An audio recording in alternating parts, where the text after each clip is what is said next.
shamwari dzedu titambireiwo motiregerera pane zvizhinji kwazvo zvingatikonzera dzokera kuye kwatakabva titsvake mabasa nedzidzo yatakadzidza muche tose yakambani ingatitora isu dzimwe nguva hama dzedu dzotiramba nepekutangira tabashoiwa dzimwe nguva hama dzedu dzotiramba nepekutangira tabashoiwa Yakajanuka tadzidza mabasa ewakwebezilo namabasa musatibanane watokotadzira tadzidza mabasa ewakwebezilo namabasa musatibanane watokotadzira.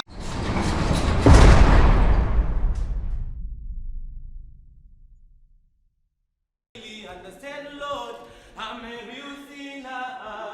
Glory, mercy, redemption upon me. I need your vision to see the light. I do remember the sin that I've done. I really understand, Lord, I'm a real sinner. Glory, mercy, redemption upon me.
ndikazopa ndikaenda kukambi ndikazopa ndikauya pano paRF Central ndikazobuda neadminister yakaitika ya 2020 iyo administer yakatogwetika ndopa tanzi malife achabuda ne20 years akubuda ne25 years asi mwari wakaita munana because pakaita rero kwakagaitika maadminister zvinoita mwari ndakati tisina hope ndaita sei ndasara neadminister atiti maoko kwakwa kwangonzi pane administer dakuburisa varwere kusanganisira kuti nemalife pakaitwa mistake nemalife akanga asikwa chinzi ma20 years ndopandakabva ndakwanawo ndakuedza kutaura kuti ndichipa hope kunova chiri ndaiverenganunyaya last week iyo but pane clinics ndako bclass achingatisa workshop ndakakutora madhabaigole munhu 2 months ndazotisa inini 2014 wakuru wamugona wakaosai church wachibva ndiwo wakatanga kudai wakadzingwa basa dai wakadzingwa zvikanzi no ari mudai kudaro kuda uende panze wakuru ndinokutendai nekuti hapana chandaiziva ndakatanga kuzera nekubhonda newanhu sandabuda chete kuti ainosangana nevanhu vakaita sei wakawanda handaiziva kuti nhasi une futi tichazomira futi pano ndichitaura nemi kuti ndichoona vakuru vari kuprison asi vane kolini yawainani because wakada identify wakati iwe buda chipanze saka ndida kupa tariro kune vari kujeri nevari panze ndakuda ndakandikucheki kuti ndikuita zvakadini ndinekasimokushira kangu ndikuda kuzoita sezvekurima ndine 6 years ndakuda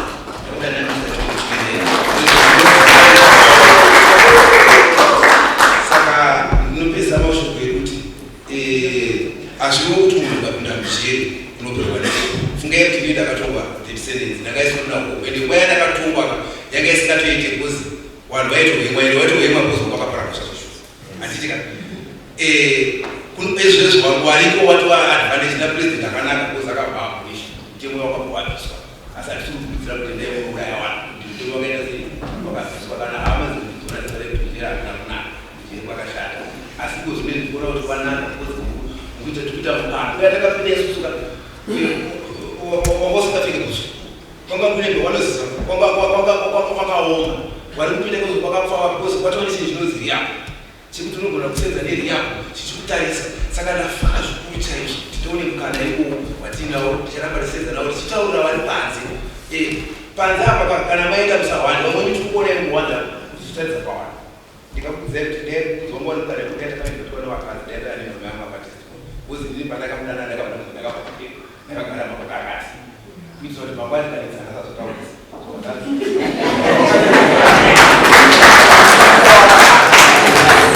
ndokutendai tichasenza tese tichifamba tichitaura vanhu tichiva chikudzai kuti aiwa panze panokudwa ende jeri rinopera ngatibatsiranei tisenze pamwe chete tione ndatenda zvako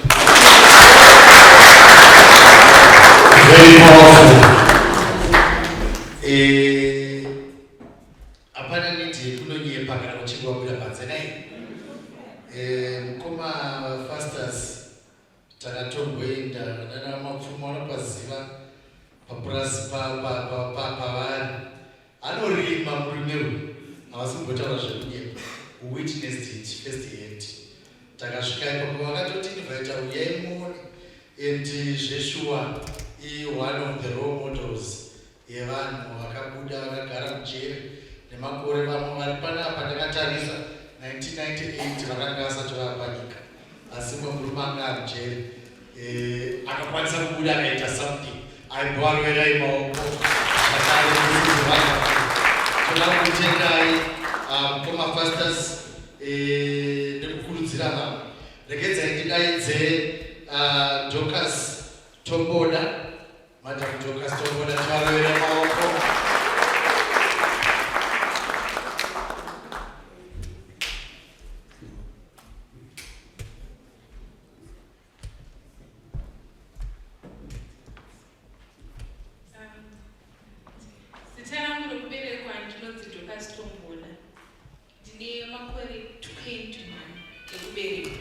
asi mujeri ndakapinda 2024 ndine 19 years ndichidototi ina 20 mhosva yangu yanga iri kutengesa madrugs ndakati ndapedza kuchikoro ndainyora A level yangu unoziva zvepeer pressure nekuda kupisa mumastreets. It's quite unfortunate kuti hapana ve-age yandikupedza kutaura ma-18 years ma-17 years vanyanyori more prone to peer pressure, but I hope umwe munhu ari pano anogona kubatsirika.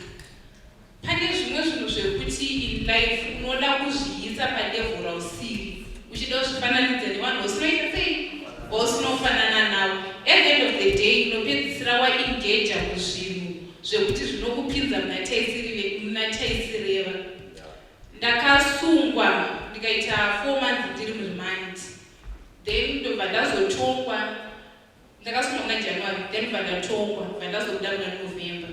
But in a span of tongoti a year, I lost a lot. Just yangu nanogona kukombea kuti 30 years ne1 year kutochema, but for me and for others vanogona kugoma makatotongerwa tumwedzi kana chii, but you are losing a lot nekuda kwezvinhu zvisina basa. Ndaienda kuchikoro pandakasungwa, maresults angu akazobuda nditori mukati mejeri. Maresults paakabuda mai vangu vaifonerwa kuchikoro vachinzi komwana vabereka vagone kunyepa zvozvazviro zvekunzi unoti ndimbonatokoti kwedesei nekudaka kwokupisa kuti vanhu vazozamanyina ndi kujera zvizoite wozvita loki. But mai vakataura kuti mwana akapinda nedzakapindana nadzo, mwana akasungwa mujeri, zvekuti ndiri mukati mejeri ndakasvika pakuzviaccepta kuburikidza nerehab yedu, kuburikidza nechaplains takadzidziswa kunamata. Ndaisaziva kuti unongoziva kuenda kuchechi because kunzi mubereki enda, but iwewo kutoti zvozvidai kuti unofara dai kuita zvinhu. But kuburikidza nejeri ndakaziva kunamata, kuburikidza nejeri ndakugadzira mabags, ndakugadzira mashambala makiholders. Maoko angu akukwanisa kuti ndiafode zvimwe zvinhu zvandaifungidzira kuti this is the only way out, ndikutengesa madrugs I can afford this. Ndodongotienda verehab, ndodongotienda vechaplains, even the Zimbabwe Prisons and Correctional Services as a whole, because vari kuti alawa kuti timire tipe matestimonies. Mumwe munhu achizvinzwa vanotaiwa ifiction. Maresults angu akabuda 14 points ndapedzonyora A-level yangu. Ndandina dona angarini kundiendesa kuuniversity, but vakanzwa kuti ndasungwa munhu wenyama akati no, ndabuda hama unongoziva ukasvika pavanhu kuti ngozongoti kujeri wese at my age apa nejenda zvinhu zvinondonokangokurumbidzaita sei kugamuchira. Unongo uchitukatsvika vanhu vanoti mabhegi avo kusaiti wozokutotyirwa this one handiti. Even pandakazonotora inini ndega certificate rangu unongoona vamwe can accept it, but vamwe hazvisi zvinhu zviri easy kwavari. Unongochifura pane vanhu vanenge vachingokwenyana kwagoresa makadenyati munotadza kusaiti. So at first it was not easy until inini ndazviimpressa kuti no, mhosva ndakatoipara, but that's not the end. Ndanga ndakubuda neverehab taienda unoita madrugs and awareness campaign kwakasiyana siyana, ndichienda ndichinodzidzisa vechidiki, and iko zvinhu zvinoti easy. Dai ndanga ndiri mumwe pandakainvitwa because ndakatodedzwawo ndikanzi kune zviri kuitika, dai ndiri mwana ngoti message is tight, ndaita zvimwe zvinhu, but ndamira pamberi pevanhu because ndinobvuma kuti ndakakanganisa enda kuhope mumwe munhu anogona kuita sei kudzidza from zvandakaita inini rather than repeating the same thing.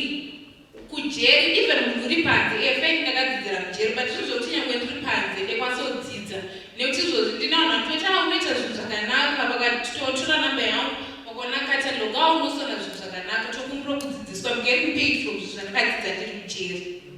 And iko zvinozvi ndakatanga kuenda kuuniversity last year August kuburikidza nehelp yehama dzangu dzakazviaccepta, kuburikidza nemabasa angu emaoko. So ndikungokumbirwa hama neshamwari, tinozviziva pane vamwe nehama dzavo dziri kumajeri asi vauya kuno vari kubasa kana kuti vari kuchikoro because kune mastudents, asi hama dzavo havasi kuziaccepta kuti ndo masituations avakapindana nawo.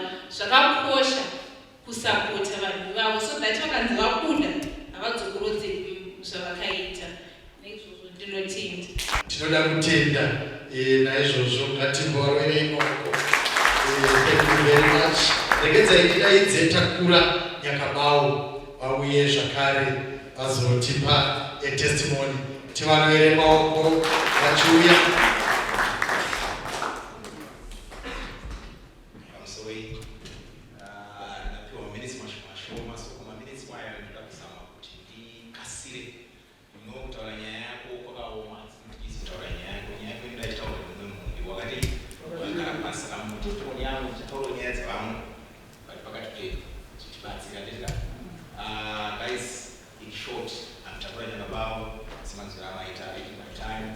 I did my time at maximum prison, 4 years at maximum prison, then I was transferred to a residential prison.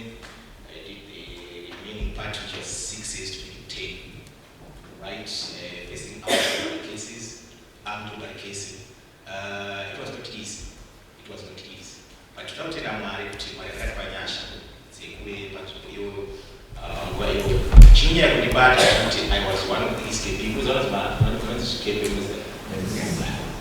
Give him the so I was one of those people, I was one of them. So I was totally in relation with guys that moved by years to know affect even to affect so much so that affect even my psychology. Was each and every time to keep them there, to keep them for now. You are in the process of reformation, but people are continually labeling you day and night. So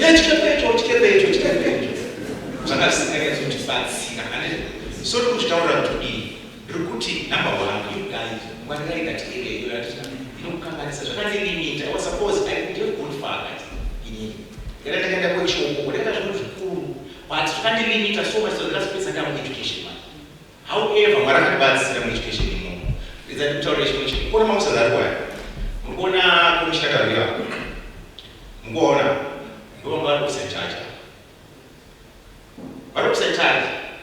we used to share a certain book rights but my PhD, I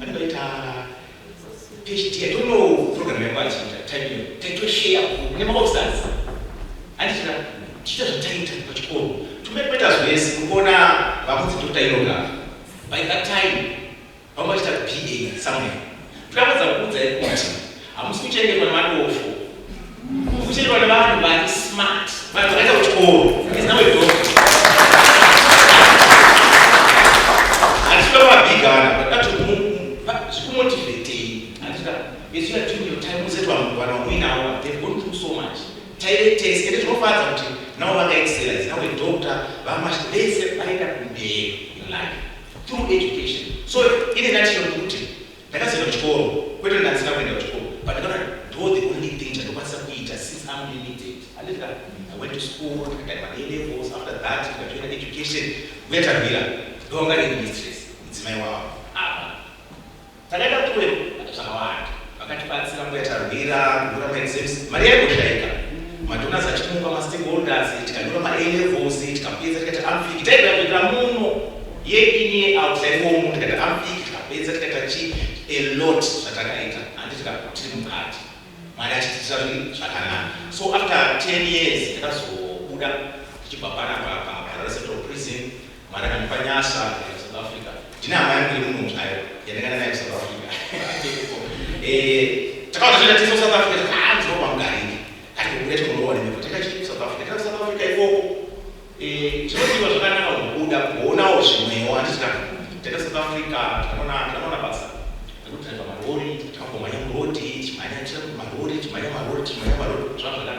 Up until was the xenophobia, they became big. Home is based. And this home is based. That's what now I'm into a portrait project. But without indeed, Pakistan, Chumbiro Cham, testimony of the place I pay, and but without indeed, Chumbiro Cham, the Monamatuan, TCG, Commissioner, stakeholders. For this in the States, Chumbiro Cham is a good. I'm at Kanaka. TP said this thing is a criminal record. As much as but we are having a challenge, but so I'm not this. Tashka Bands, as schools will why processes will need a criminal record. The number of guys, but excellent. The one of guys who akaita nursing this guy. But awali basa government. You see, I'm just private and stuff. As much as we are saying to empower, kana tine chokwadi, and ne prison and correctional service, which is the arm of the government. Kana tine chokwadi nayo, katine ne chokwadi nayo, tinokwanisa kudzoka even government. Inini I was working in the government, in the military. But andinokwanisa kudzokera, because ndakuza X, ndakuza criminal shit. But kana tine chokwadi nechirimo cheorganization as the arm of the organization. In Sena, what is the Ubaba? Why would you teach up to tolerance to the Babas?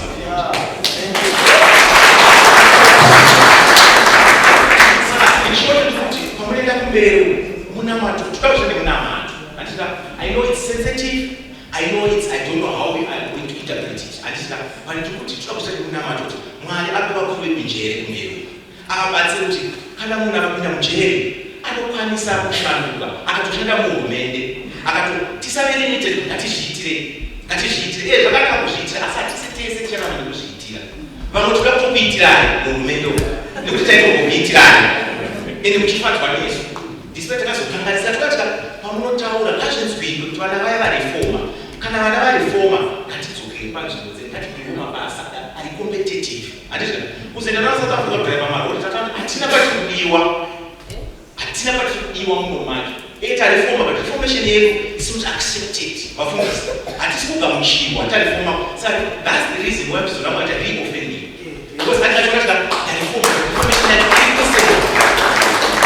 institution yakati reforma government yakati but the same people vakati reforma vane kundidhauta futi sati kukumbira kuti kana muine chokwadi nesu kuti tareforma titendei tigamuchirei tiisewo panzvimbo dzatinofanira kunge tiri ndochikumbiro changu chekutanga chechipiri ndichipedzisa chekuti muprison kana zvichiita mwari atitendere hatisika you are very fortunate guys kuti prison a bit flexible hatisika kunzewo zvinhu zvachinja we know kuti zvinhu zvachinja netechnology hatisika ndokumbira kuti pamunotaura mumusoro vanhu tinosara kana tiri mukatuma hatisi I don't know how are you going to do it but tinewo vanhu vari technology oriented somewhere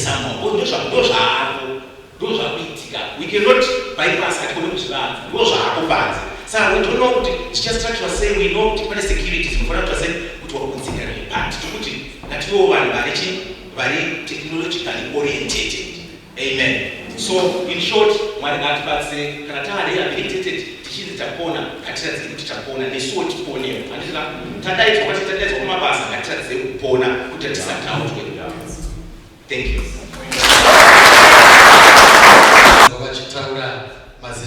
Thank you very much. At this point in time, ladies and gentlemen, it is now my honor and privilege to invite our guest of honor, Deputy Commissioner General responsible for corrections and infrastructure development, Dr. Gladys Msango, to deliver a welcome remarks.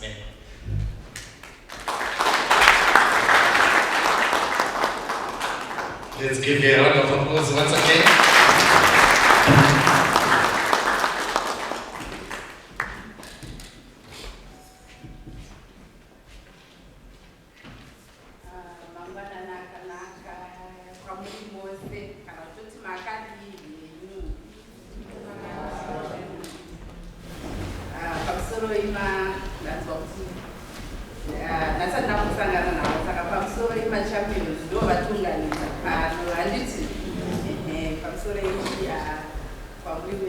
Our stakeholders,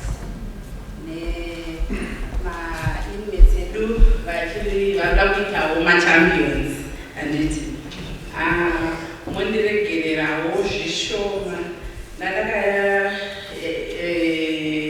welcome remarks dzangu dzakanyorwa nechirungu asi ndofunga tinonzwanana handiti.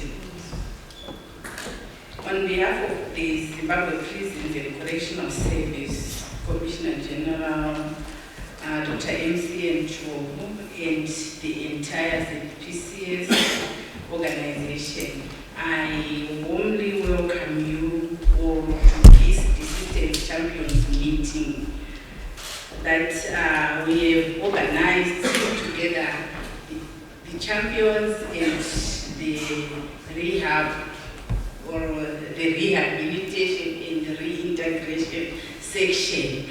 As in the rehabilitation and reintegration section. It is often said that the true measure of any society is how it treats those who have fallen and how it supports them to rise again. No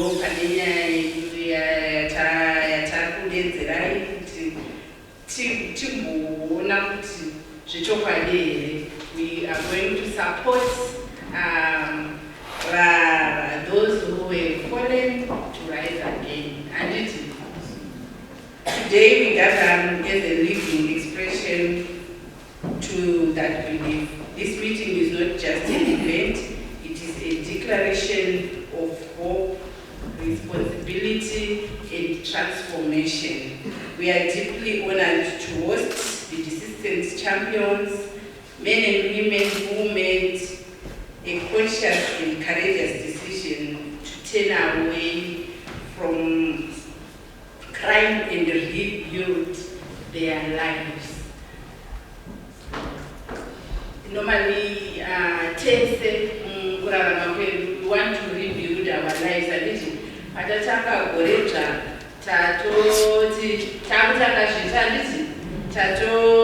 Objectives goals saka rebuilding yeupenyu tinoda kugara tichiita tese hazvina basa kuti uri papi, asi we want to rebuild our lives so that we improve from what zvanga zvichimboitika kumashure. Handiti tese tinoda zvakanaka.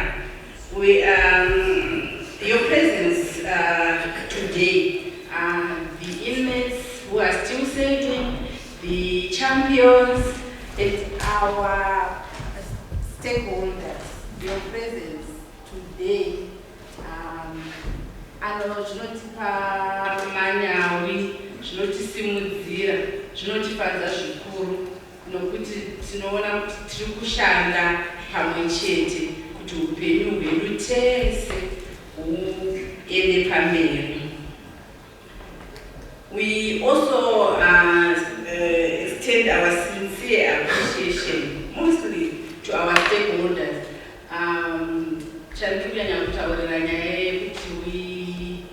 We appreciate support and no one of our stakeholders. Rebuilding of lives, transformation,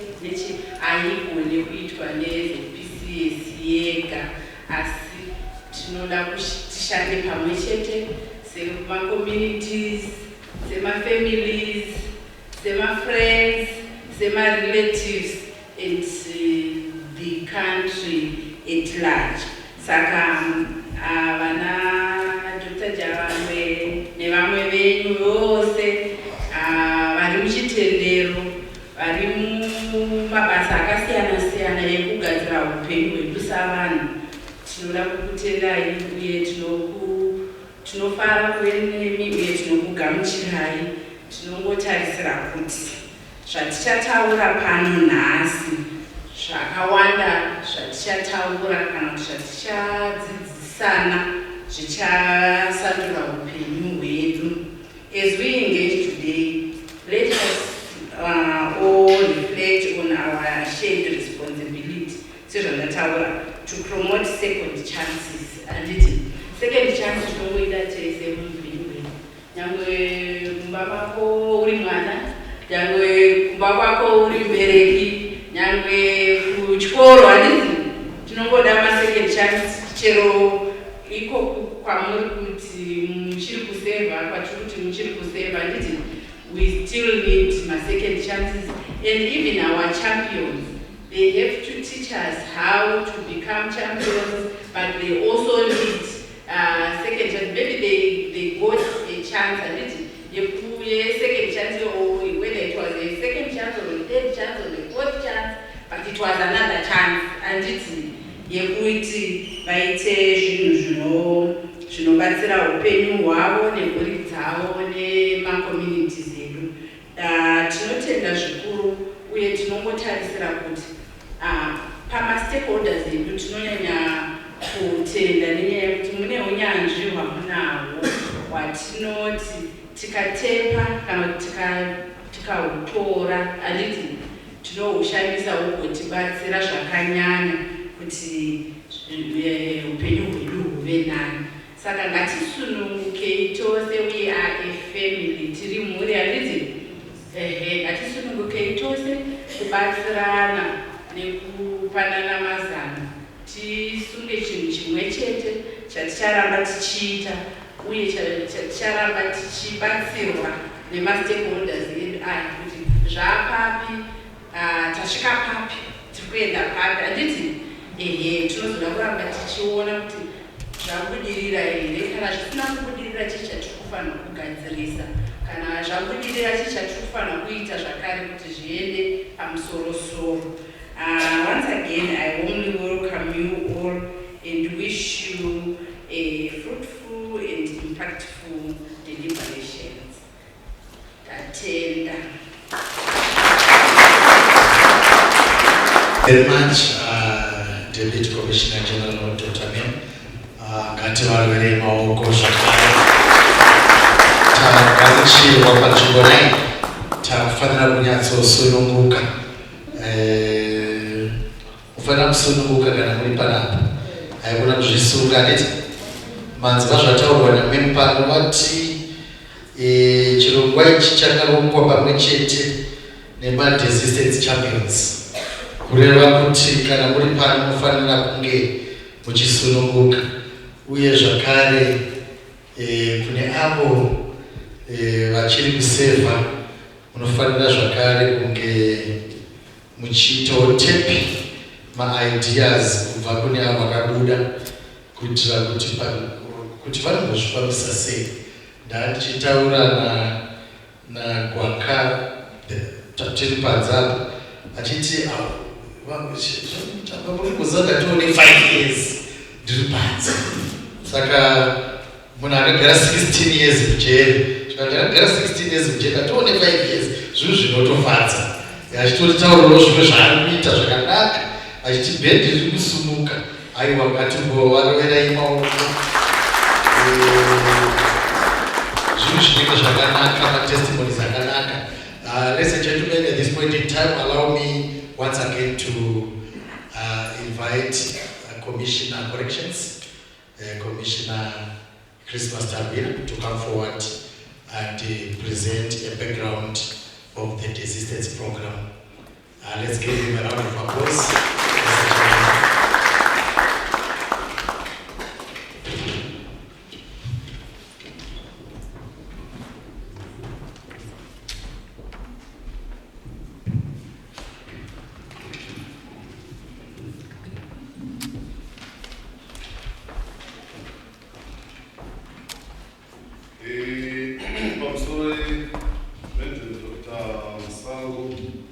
I'm sorry, Dr. Jalanwe,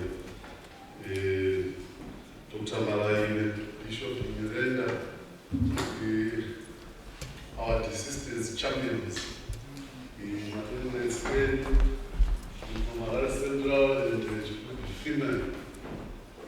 Our stakeholders are very important people who have made it possible for us to venture very much in trying to reform Malawi in its area. Allow me to also just say I observe all protocols as they were introduced by the public relations officer. In Internet Commissioner Tabira, I'm responsible for corrections in the Zimbabwe Prisons and Correctional Service. From our Deputy Commissioner General. Yes, this program was started by us collaborating with the sisters. Kanatituma desistance champions. We are talking of, in this context, we are talking of my inmates, Akabuda Majere, Wakainta, my very successful stories. They saved time, they managed to go out and became productive in their own way, so much that Kanelo was brought over to jail. So, Bamazo to know what Kokapano, Chinangwa Chenuti, Vatibatsrane now, Vatibatsreo, to assist our colleagues who are still in our custody. That is yourselves, my inmates,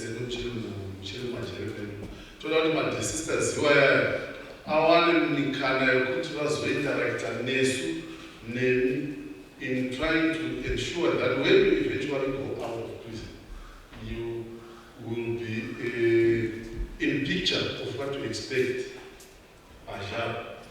And with what we are already doing in prison, they shall share with us right now. Are there any of what they are doing that's driven by what they got, whereas they were in prison? I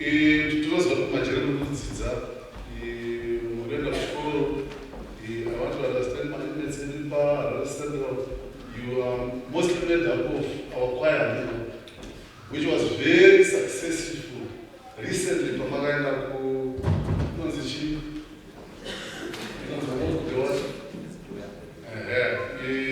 you were together with my inmates from school to female. You are learning a lot. We have artists that have invented from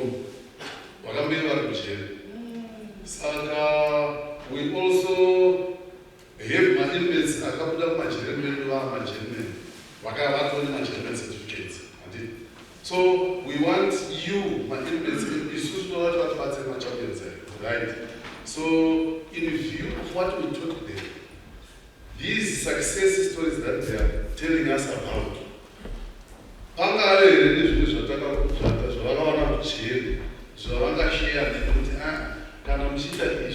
think along these lines, so that you will be able then to break it through when you go outside along the same lines that we were taught in prison. Kanabaima challenges now, they will also share with us, they will share with you. Sagama, the assistant champions, now, to make sure that they interact with us and yourselves. My inmates are challenging. So, it's actually the brain of our Commissioner General, Dr. Sri Moses who, after attending one of the conferences of International Prisons and Correctional Services Association, presented a paper on desistance. To desist from committing crime. This is what we are talking about. So he presented a paper on desistance and sharing with his colleagues the world over, associated with the ICPA, Commissioner General, and Pasiros. Commissioner General, international corrections. Saga share, present a paper on desistance, share shamans have internationally. What is it that we could do to assist our inmates so that they properly reintegrate? Reintegration from so in sharing with these colleagues, issued years there, we could arrange a program among assistance champions, whom you should make sure come in and share with those that are still serving, so that you also perfect issues so that we also perfect our rehab programs. Prepare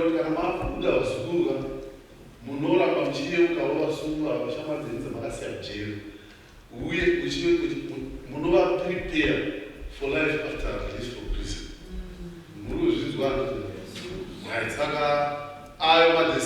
My sisters, identify as among the sisters champions. As you could see, the majority of them, as you know, we demography, younger research that they could not all come today. Our chairperson wacho is going to share with us kuti takaona zvakadini uye kuti how are we going to organize ourselves into peer support groups that could then come in and assist us whilst we are still in prison, and also assist us isusu, our officers who are into rehabilitation, so that our programs are tailored in such a way that they become foolproof for you to successfully reintegrate. Right, so sekutaura kwaita mendemu maspeech tikungonyora nechirungu imwe nguva kuzochitranslata ndakuzodzera kushona zvondinetsazve asi tine ndakanyora ndega asi izoti zvochitaura seshona zvochiti chimwe zvotsaka pasi matauriro andikuita ari zvokutorera zvotoreresa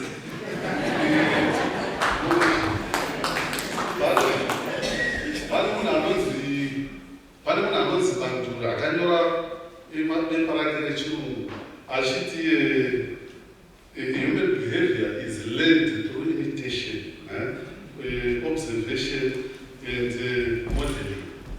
Achingoreva kuti vanhu vazhinji vanogona kuchinja izi kana vaona positive behavior, kana vakaona positive behavior inenge ichiitwa nevaya vari padhuze navo, kana kuti vari mudhuze nekuita zvavanoita wevo. Saka in this case, our understanding and feeling is our champions, because they are like us who are still in custody, we easily learn from them if they share with us their experiences whilst they were in prison, and also how they then made it possible to break through when they are out of prison. It's obvious that they met a lot of challenges, because you see, coming to prison, it shows from your way of living.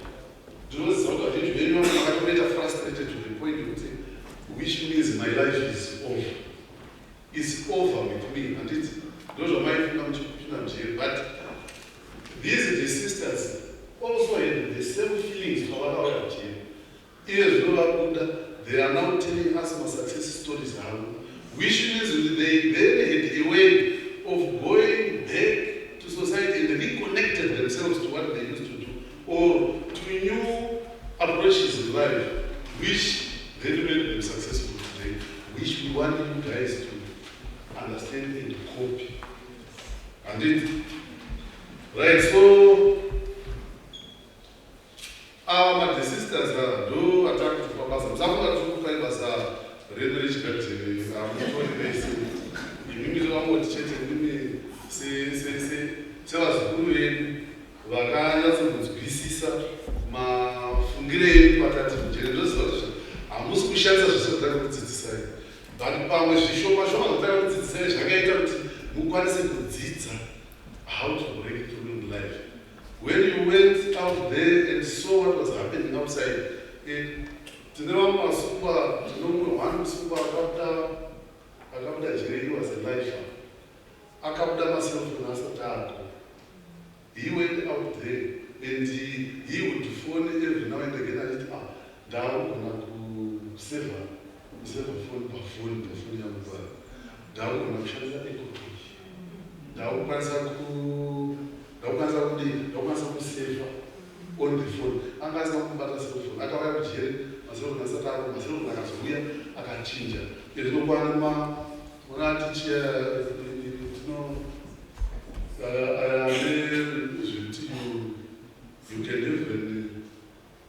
can even send messages. It's under the WhatsApp. I don't teach you. Because she send the computer. It's also to wait about sometimes which can do for a computer. She does not do that type of place.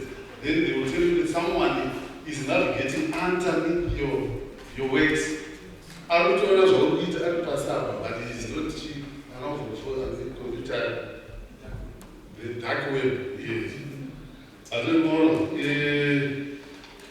kana wakauya kuzere kusati kwane makombiyuta paunobuda pashi manje endokudzidzisa kuti no isapasiri pafundo yokuchi ukazvisa unofara chaizvo dziranda but wozozwa dzaiva iwe faneirodzidaikoneko manje hapana zvawati waitava munhu anozvivhura chivhara zvaurikuita izvo. You see, so these guys mother sisters have not mother sisters. Tinokupai zita roti mother sisters champions tangokupai chairperson titangokupai asi you can still come up with the better name. But the sister Kamoti, from what the Commissioner General was telling us about, I don't know what mother sisters champions because they are champions in their own way and they've done it. And the good thing is, we have been part of you. Share with you. They are not afraid to be identified with prisons, which is what makes us very much proud of them. Even this is where they are champions. Because, of course, we do as quarantine, Katamda Jerry, knowing that South Africa. Smart guy was South Africa was doing NBCT, and now that's all about unfortunately things are not very well. So I could not bring anything. So wait until I start working again. I think the editor of this guy is speaking English. For the better part of his life, while he was in South Africa. Saka in my inmates learn very much. My inmates learn very much from our sisters. Isusu as prisons, tells how these guys made it. Teachers of that's right. So for you, it could work out this way. Depending on the situation, we know you are doing a lot of programs, a lot of different programs. So I'm going to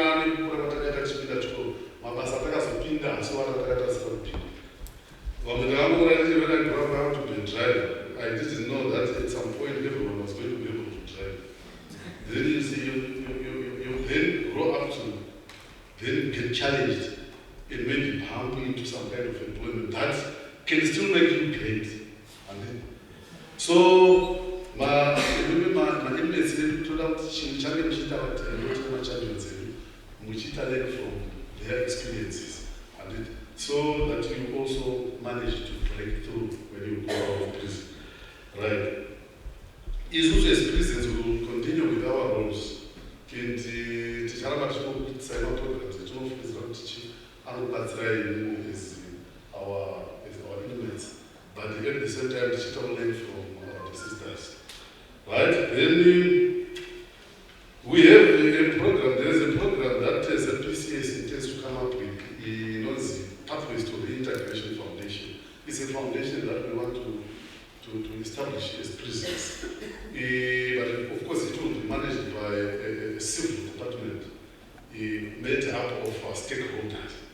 We are already working on it with some stakeholders, and we are preparing for its launch by His Excellency anytime before mid-year. So this Pathways to Reintegration is actually a foundation that decided they felt prisons, yes, could be rehabilitating inmates, but perhaps the way you then prepare them for life after prison might not be good enough. Your follow-up on inmates who have been released from prison is not good enough, and for that reason, why don't you come up with an organization that could assist you in doing that? So, a Pathways to Reintegration Foundation will be assisting government with all the inmates that we still have, and maybe nurture them until they are eventually released from prison, and follow them up to see if they properly integrate. If there are shortcomings there, they would then advise prisons on how best to patch up those shortcomings. So this is what, and we have decided that in the management board, the management board of that foundation, we shall have former inmates who got the role. it shall bring in former inmates who would also be sharing their experiences as the body sits to decide on what to do with several inmates as well as the released inmates. Saka, when the artist started to talk about champions, my champions are champions of the happy. So let's all work very hard. Even think along the lines that when you eventually come out, you will become champions. So much that you will consider you. A lot is coming, but you find that at times it's really good job that but when we go out and have meetings with our colleagues, varying corrections, today a lot that we are learning, that we think we are also going to put in place to benefit our self-inmates and our ex-inmates. And it to so I hear my champions deputy, you could organize yourselves in a way that you want. You just because that one we don't have to dictate it because you are champions, you succeeded in your own ways, and so you may have a way of teaching us on how best to approach rehabilitation, to prepare for successful rehabilitation in your own way. Then the next stage is together with our stakeholders. My stakeholders, we want them to hear we want them to hear this idea. They hear the side of the assistant champions, and they also hear our self-inmates. If there is anything that they want to share with us, then they would assist us in maybe modeling it in such a way that it becomes successfully rehabilitative as well as reintegrative. So, in future yacho tinenge tichingobata tose. Saka hapana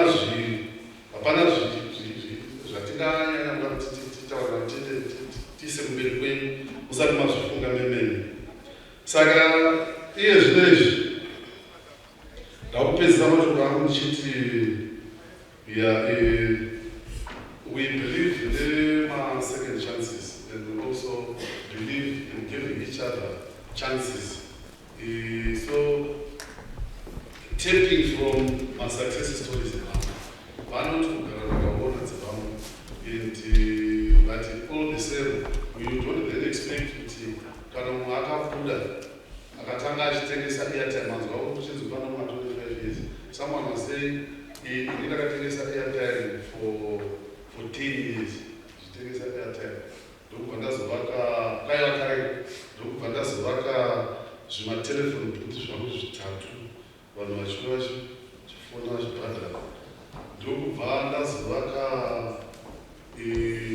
chishopu changu chokusefa internet. Akazenga ane makombiyuta zvese zvakabva paairtime. Airtime yakuti ukatengesa ticket $1 0.8 cents per. So that guy akapedzisira ane makombiyuta ane internet cafe. Vanhu vakutosefa mumazvibhadhara mari. So if anyone coming nemafoni mnangosefa achifamba zvakabva zvamudhirisa. But still zvinezvi ukazomuona ane magonyeti futi. Maybe pachauya futi imwe generation ichaita kuti zvinhu zvinotakurwa nemagonyeti maybe zvifambe nemhepo. Maybe achange akufamba nemhepo machirimo. So what it means is let's learn from each other and let's be very adaptive. Let's quickly adapt to new developments, to new innovations, to new innovative ideas that come from colleagues. Especially when your friends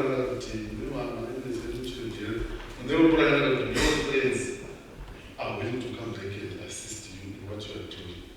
So, to love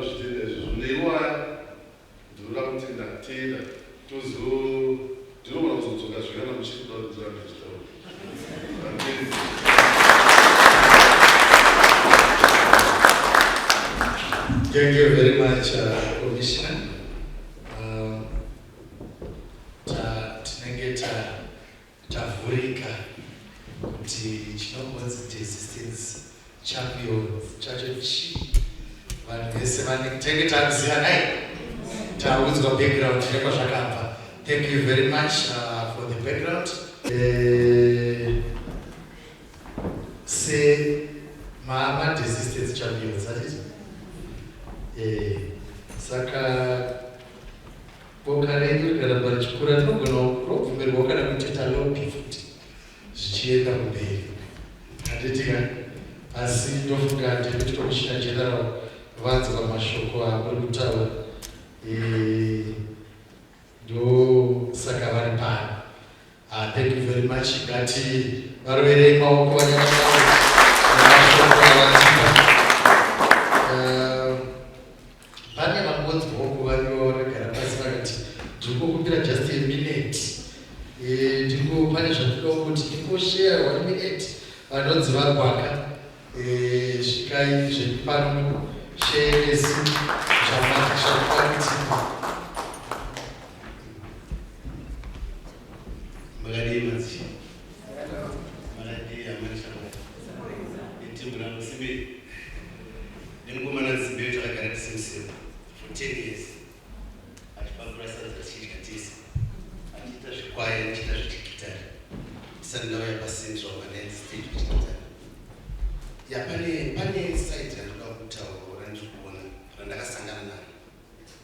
Pane engo yakadai so kune ZPCS site kwayo ichirepresenta isusu maunits nemaexinits toita hama dzedu dzine engo yacho kuitawo inini wacho pateno ndikuzvijoina sei zvinoti pane institution yakaita sekuti iri obvious inotongoda kutongotiwo chikuda utongoshinga iwewe wacho kubuda iwe kushinga because hapasi pese kuti zvichareruka. Inini uyo mukuruyo chief Mutukia handina hangu ndakavaudza manguva yacho ndaifamba netsoka kubva kuJoshua kuya mutaundi unorekoda first sing yangu takailota nachief Mutukia ndinebe zvekuti panguva yacho yandakuvaudza why because zvaitongodai nini wacho tindiratidze kushinga kwangu ndaifamba netsoka from Joshua kambuzuma kugomo ndokwandaigara. But kusiri kuti mumba mainge musina mari ndaichiona kuti havana vane mari avo nabamina nevamina vane mari but panguva imwe pakungaseva 16 years 8 months kuchira hakwanisi kundinzwisa kuti zvandidaita zvemagitari zvinobuda here. Saka zvauchabuda nazvo mukati ndezvako iwe ndokuzviziva kusimba kwako iwewe ndokuchakuta kuti uende mberi. Ava vanhu vanozokubatsira kujega kuti no uda kuenda amusakaita kujega ende ndikuonopaende nekuti kana kuti titi zvese kuti musonobuda fani kuchibuda pageta utoda dhora kusvika mutaundi uruda chikafu chekudya after 3 hours udatekuraya wakawande ndochalenge ungati kufesana naye tichingobuda patime yatinobuda patinenge patinobuda yachoyo ibaba padimini panodai nini ndakasimba sei inini because ini ndakanyekuda ndifamba netsoka chiri mutukwetoudza nhasi but ndaiona in time ndanoka muofisi chifu ndauya ndoda kudai takanekuda singu takanorekoda wabva mulonchi yepost ndo yakadzika kuti inini hama dzikadzama katiko ndinokatozotera vakonotokunadaidza that wabva mulonchi yepost ndakanotenga mubhedha nekutu ndakasara tisina mari ndakanobhadhara imba yaita $60 ndisina mari next month yacho but ndakati naMwari ndichaiwana mari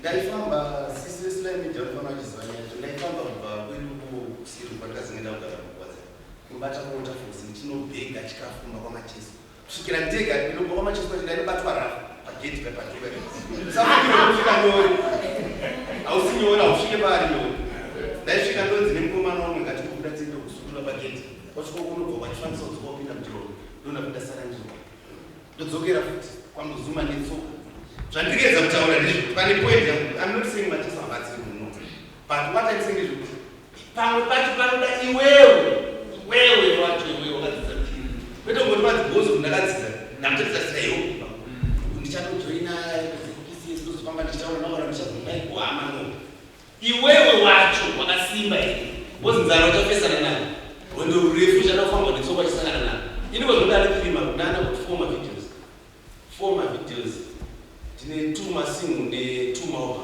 dzandakarekota ndega ndichifamba nditsoka ndichizvipira izvo zvondakavuka kwasvika kunana kwadzana kuti vandoudza pane vanhu vanoti padigriseni amifounder of the uipa chemana ndakatumira bhana racho ndakaisa bhana wasvika ndichigera zvandaiita mukati handina chandakachinja ndinepera pfeka hembe zangu ndine kwandakainoshanda noshandisira ndaiswera kuti pasentral ndaiswera ndipakona pasiya pakona ndofana ndaizana chizimoto ndaiswera ndichisona ngokumuza ndaiswera ndichisona ndakabeka chitarama iko zvinhu zvangu zvaisina ndakagara panzvimbo 1 even right now mama ndozvandikurarama ndichiita how strong are you iwewe musungo ndinodaa ndinokwatomirira kuti tichamira kuronda kuti tikamaniri chete usanozvitadze panze undozvazvipanze pakuseni usina kudya pawachiwanira chikafu unoti chekuba nyatsotsvaga chako nandifrizi totenga frizi chako nepachikamu unyatsodya usina wapira uronga zvaukufunga ufamba uchienda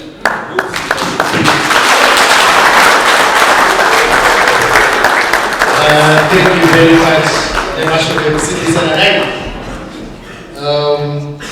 Kuti tibudirire haisi nyore kuti zvinhu zvikure zvakanaka semanira tinozviita zvine tinopindana nemakaoma zvimwe zvichibuda zvimwe zvichiramba asi zvinozodii zvinozongoita Mwari vanotungamirira ndo faith yatinoda iri kutaurwa naMr. Gwaka iyoyi yekuti kana uchinge wadzidza chunhu haikona kufunga kuti zvese zvakunoita nyore zvine pamwe pazvinombooma asi zvinozoita hatitika tivarwere maoko nemashoko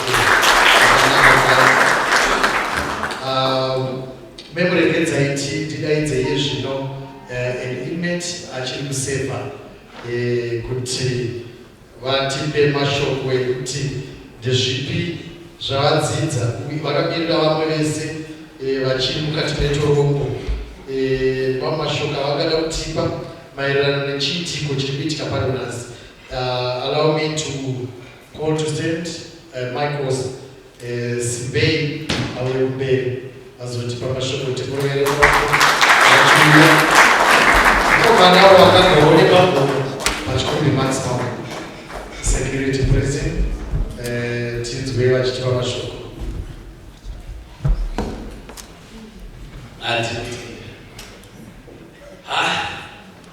zvataurwa panapa zvinomwisa mvura. Amen. Zita rangu ndinonzi Michael Sibei. Ndakapinda muchiri 2005. Ndakagara naGwaka.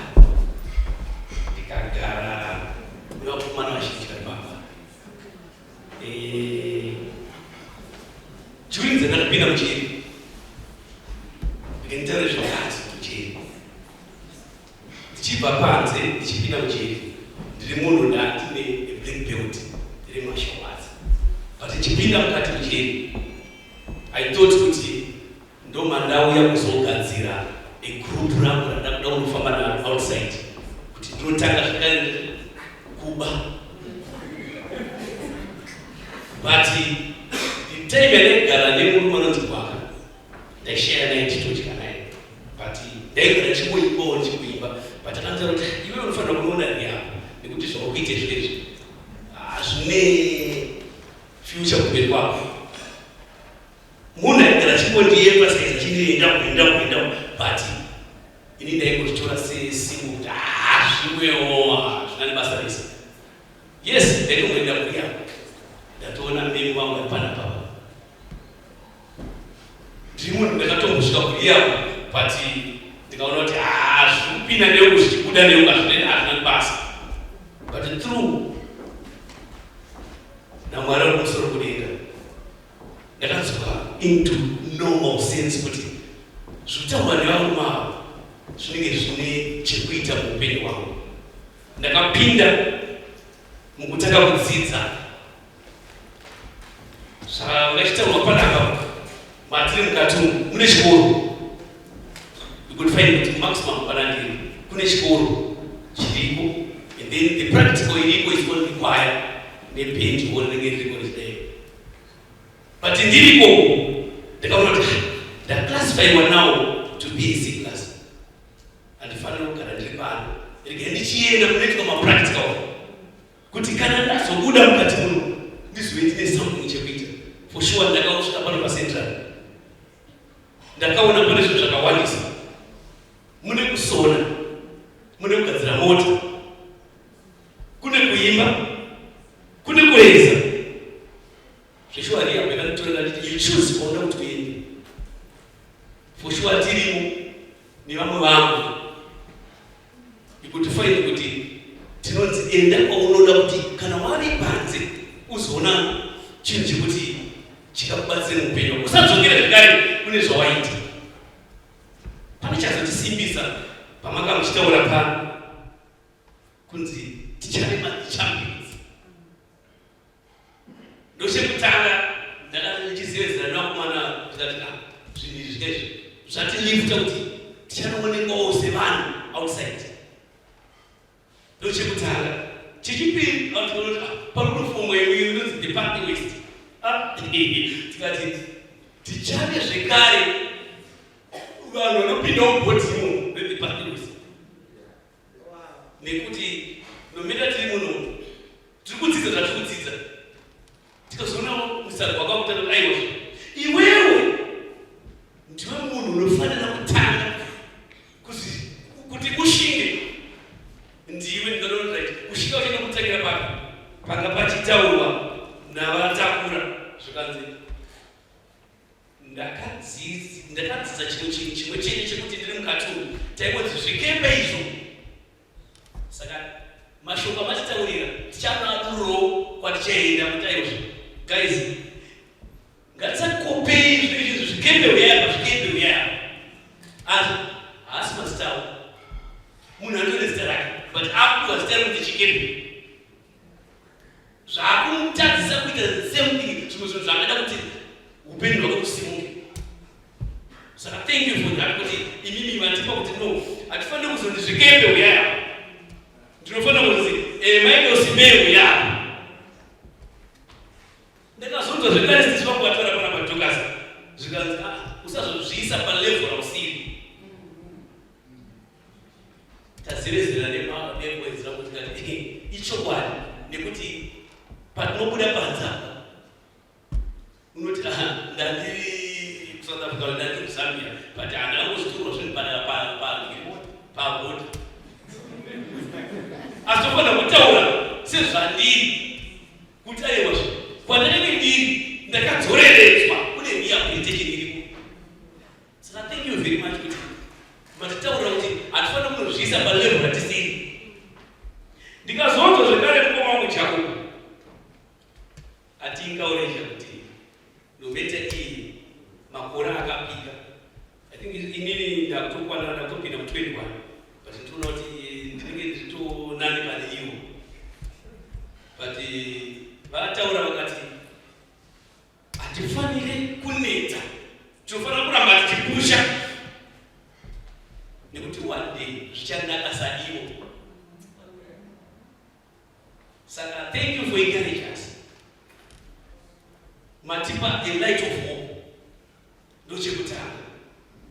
Chechipiri matoona kuti aiwa tiri ukauteshi kuti maofisa zedu akadzidzira maya pasina kudzidza but matotaura kuti no pane zvavanoita nekusite matoone madigiri nemadiploma avanawo ndasikazizizvo taingozati maya vanongosvika dziro dzekwapaform 6 takutoziva kuti maya vakafunda. Thank you very much. Thank you very much officers. We did know kuti pamunenge muchitidzoredzera kudai so zvinhu zvekuti mune muchitisimudzira mukurarama kwenyu zvatakuona vamwe vedu vakazotitaurira kuti aiwa panza pari kutoona kuti titodzika titoteerera zvakadzikadzika kwamuri patanga tichiteerera mabaikaisi tinofanira kunozobaya kunozvidzika chaizvo keusi tinofanira kutodzika kuti kana tazoenda kune varume vedu boys dzedu vari panza but kunopindawo mune the Pathway West yakachitaura nepanapa but tinopinda kuti tividzwe machampion. Tiite rotero zvinhu kwatakabvoko. Takatosimbiswa nechekare. Amen. Thank you very much.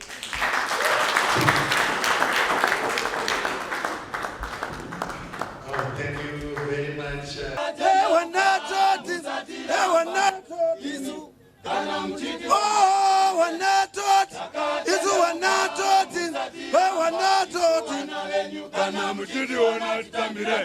Komori ya Zimbabwe tena kumbera mumwe Komori ya Zimbabwe tena kumbera mumwe Komori ya Zimbabwe tena kumbera mumwe Komori ya Zimbabwe tena kumbera mumwe Komori ya Zimbabwe tena kumbera mumwe Komori ya Zimbabwe tinokumbira mumwe mukana.